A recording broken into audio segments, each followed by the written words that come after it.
All right, this is our mission 5, part 2 review. So we're going to go through each of these questions. You, of course, will be typing onto your copy, but I'm going to show you how to do these as well. So go ahead and solve this one first. You're going to do 38 ninths, and you're going to compare it to 4 2/12. Go ahead and determine which one is larger. Okay, so I've got 38 ninths and 4 2/12. I really think that the best thing to do would be to turn this into a whole number and a fraction, so a mixed number, so that I can see if I can just compare the wholes and move on. So I'm going to go ahead and I'm going to do it the way that I feel is easiest.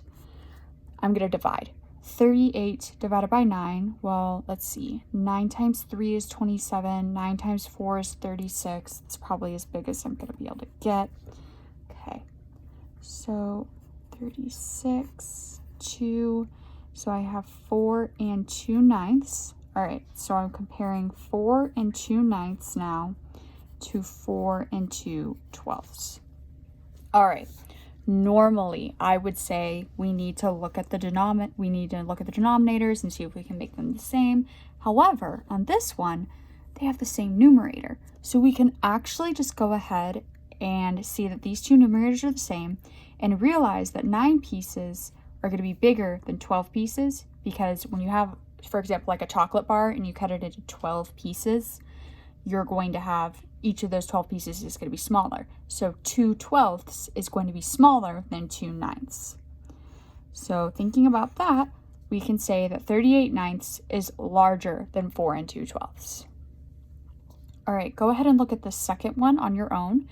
12/4 compared to 10/3. Which one is larger?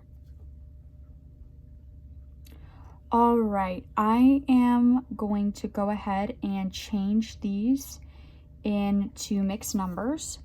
So 12/4, well, I know that actually 4 times 3 is going to give me 12, so I can put this as a 4 4 4 4 4 4, seeing all that, and that shows that that's equal to 3.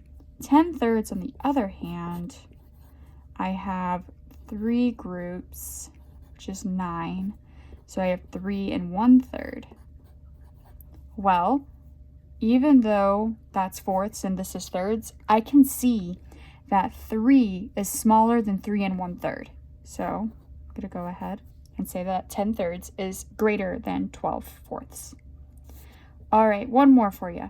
23/4 compared to 5 2/3. Go ahead and try that on your own.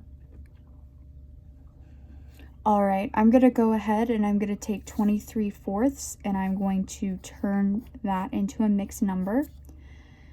So 4 times 4 is 16, 4 times 5 is 20, 4 times 6 is 24. Okay, I'm going to have to go with the 5, subtract, and I get 5 3/4 compared to 5 2/3. Okay, those are really close. I need to go ahead and change my denominators. So I'm going to have to decide if I can turn this 4 into a 3 or this 3 into a 4. Well, that's not going to happen. So I'm going to multiply by opposite denominators for both. And that gets me 5 9/12 compared to 5 8/12. All right, 5 9/12 is larger than 5 8/12. So 23/4 is greater than 5 2/3. All right, so pay really close attention to the directions on this one. We haven't seen a problem like this before. So you're going to generate a pattern of at least 13 fractions by adding 5/4 to 1/4. So they're saying you're starting with 1/4 and you're going to add 5/4. And then you're going to continue to add 5/4 to each fraction. So the pattern is just keep adding 5/4. You're going to change the font color of each fraction equal to a whole number. I'm going to go ahead and just highlight them, but you're going to actually change the font color. You're going to write what you notice about the pattern of whole numbers, and the first two fractions are written for you. So you just need 11 more. So you're going to add 5/4 until you get to the end. You're going to change the font color of any fraction that is equal to a whole number, and then you're going to write what you notice about the pattern. Go ahead and try that on your own. Okay, so if I add 5/4 to that, I get 11/4. Okay, adding another 5, 16/4. Adding another 5, 21/4. Adding another 5, 26/4. Adding another 5/4, and I have 31/4. Adding another 5/4, and I have 36/4. Adding another, I have 40. Adding another 44/4. Adding another, oops, I stopped. I didn't add correctly. I'm going to make sure I'm starting to add correctly. I think I was just adding 4s. So I have 41/4. Now I have plus 5 more, 46/4. Now I have 51/4. Now I have 56/4. And now I have 61/4. Okay, so now let's go ahead and figure out which ones of these are whole numbers. And let me give you a hint on how you can identify them. If this times something equals this, it's a whole number. So for example, 4 times 4 gives me 16. That thing that I can multiply by is the whole number. So 16/4 is a whole number. All right, there's nothing times 4 that equals 21. Nothing there, nothing there. 4 times 9 gives me 36. So 36/4 is equal to 9. No, no, no. Let's see, 56. That one sounds familiar. I'm going to go ahead and I'm going to divide really quick. Let's see. Correct. Okay, so that's actually going to be 14. All right, so the whole numbers I came up with were 4, 9, and 14. So what pattern do I notice? Well, I noticed that it's every fourth term. Sometimes we call the numbers in a pattern a term. So it's every fourth term, and each time they go up by 5.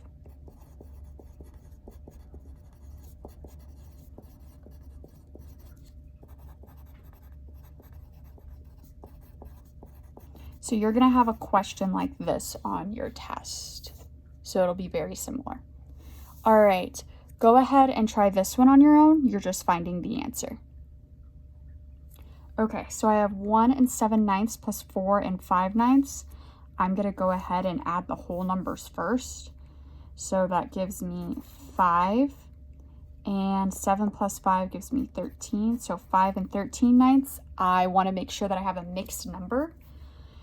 So I have 9/9 and 4/9, which turns this into 5 plus 1 plus 4/9, which gives me 6 4/9. All right, go ahead now and solve 5 5/12. Take away 3 8/12.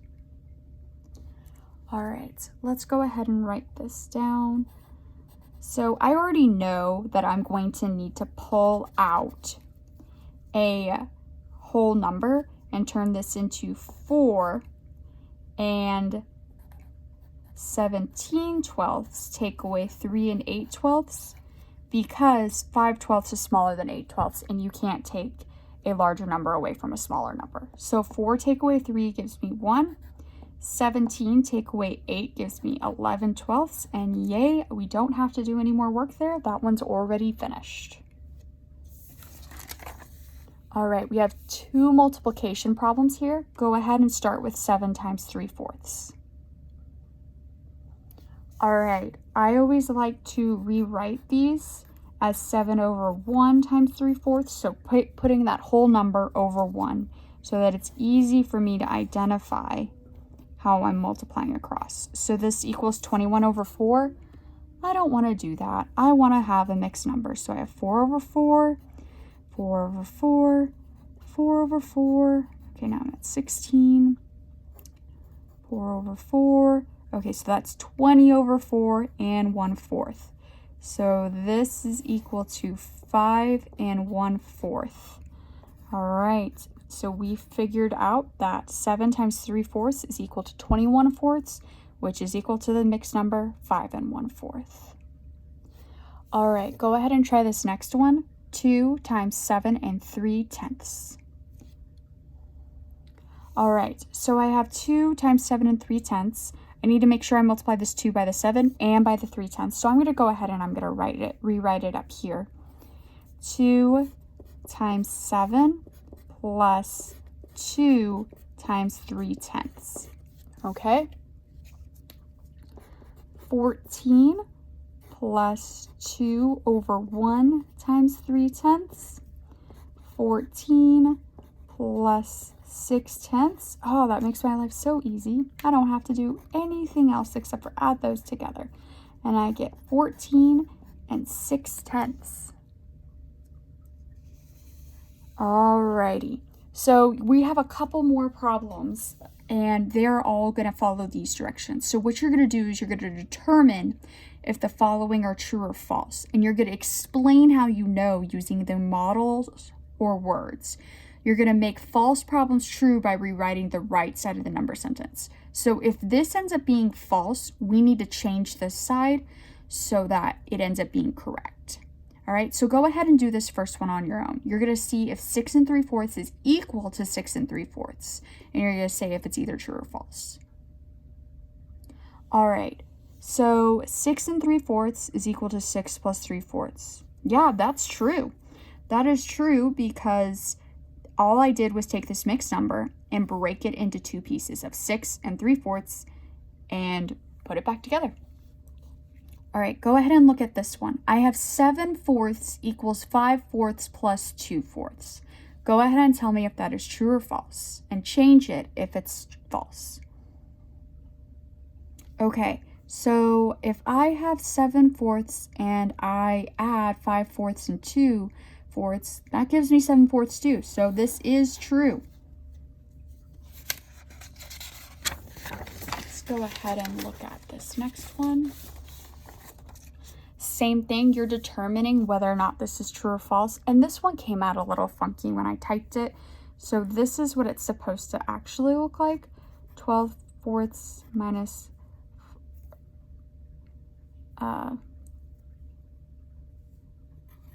let's just say 12/6 minus 4/6 equals 12 minus 4 over 6. All right, so your job is to determine if that is true. Okay, so this equation is saying we're going to take 12/6 and we're going to subtract 4/6. Well, okay, 12/6 minus 4/6 gives us 8/6. And this one just took these two and combined it on the top. So we have 12 take away 4. Well, that's 8 over 6. Looks like they're equal, so it's true. All right, go ahead and look at this one. Determine if it's true or false. And remember, if it's false, change it. All right, so I have 13/7 equals 13 plus 1/7. Well, 13 plus 1/7 is literally equal to 13 and 1/7. That is not the same as 13/7. So let's see, what do I want to do to change this? There's several different ways that I can change this, but I'm going to go ahead and change this to 10/7 plus 3/7. So that would be equal to 13/7. All right, two more like this. Go ahead and start with this one. 2/3 plus 2/3 plus 2/3 equals 3 times 2/3. Go ahead and try that one.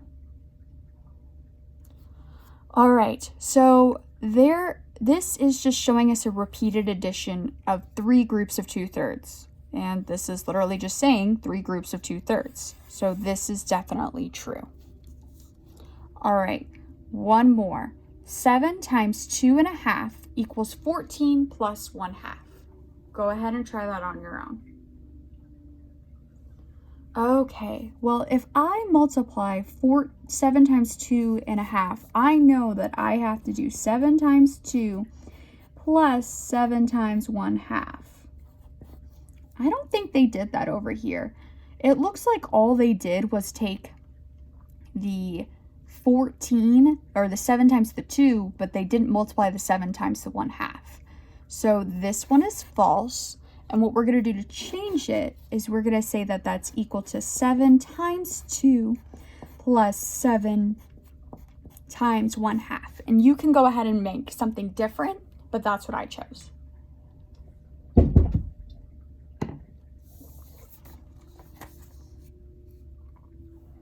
All right, let's go ahead and look at this one. The chart to the right shows data that Ms. Schmidt collected about book thickness. And you're going to create a line plot to display the data in the table. So here are my books, and here are their thickness in inches. Go ahead and create your own line plot. All right, so all I have to do is plot them. So Harry Potter, I determined was 3 1/4 inches. So here's my X for that one. The Lightning Thief, I determined was 2 2/4 inches. The Memory Keeper was 3 3/4 inches. Survivor Girl was 2 1/4. And as always, I recommend that you check them off as you go so that you make sure you got them all. Song for a Whale was 3 2/4.